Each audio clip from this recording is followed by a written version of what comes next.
In case you were unaware, a film about Sandy Cheeks from the hit animated television show SpongeBob SquarePants is set to release this year. At this moment in time, there have been no trailers or posters, but a single still shot which you can see on your screen right now. There is also no release date, so the film has mostly been a mystery to the public. Because of this, I was very surprised to see some random bloke on Twitter just casually leak the entire movie. I've been very curious about this movie, so my curiosity led me to watching the entire thing. I won't be talking spoilers in this video, obviously, because most people haven't seen it, and I won't be showing any footage because that would probably result in my video getting taken down, because, there's been no trailers, no footage has actually been released to the public. We've known for a while that this was going to be another 3D animated SpongeBob movie, which is something I didn't mind. It's a simple but good way of making the film stand out amongst most other SpongeBob products, and it's not like experimenting with different animation styles is unusual for SpongeBob. In fact, the previous SpongeBob movie, Sponge on the Run, was 3D animated and looked absolutely beautiful, despite every other aspect of that movie being weak as hell. I was expecting the Sandy Cheeks movie to have the exact same quality of animation as Sponge on the Run, but boy was I wrong. The animation is almost as weak as a cutscene from one of those old SpongeBob games that you could play on the Xbox 360. I could have forgiven the poor animation if the movie was actually funny, but the humour is terrible. I rewatched the original SpongeBob movie last year and was happy to see that it holds up really well, and a big reason for this is that it is absolutely hilarious. I don't know if the bad humour in the Sandy Cheeks movie is just a problem for this product, or if SpongeBob as a whole has just really downgraded in the comedy department, because I haven't watched any of the recent SpongeBob content, so if this is just the status quo of humour in the entirety of modern SpongeBob, then the franchise is dead to me at this point. Another issue with this movie is that every character whose name isn't Sandy Cheeks is as bland as British cuisine. SpongeBob's role in this movie is to be sort of like Sandy's sidekick, which makes sense considering their history in the TV show. However, he doesn't really feel like SpongeBob in this movie.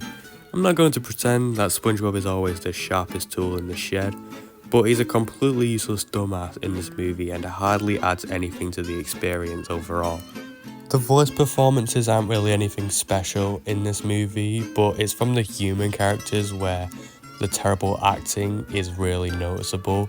Like, they didn't even try, and I don't blame them. Why would you even try in such a boring, bland, forgettable movie? I mean, I wouldn't try either, to be honest. The scenes with the human characters are easily the worst ones, not just for the acting, but just like the dialogue and the storytelling they've got going on.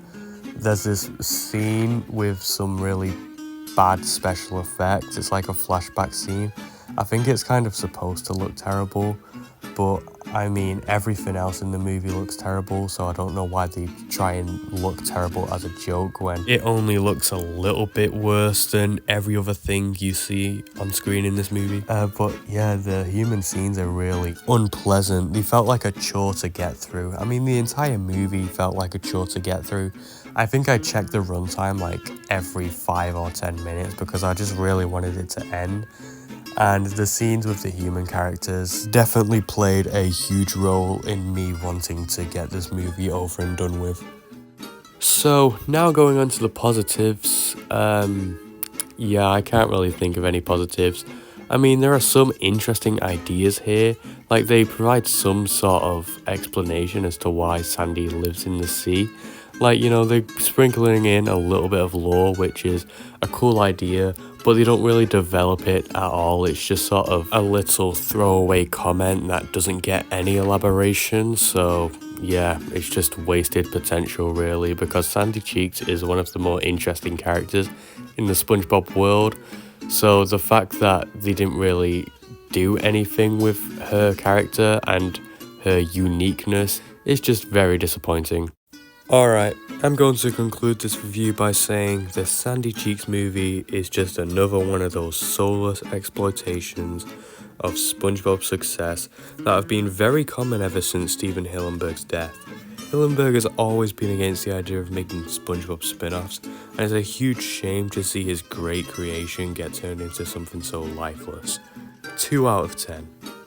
Anyway, that's all from me. Goodbye.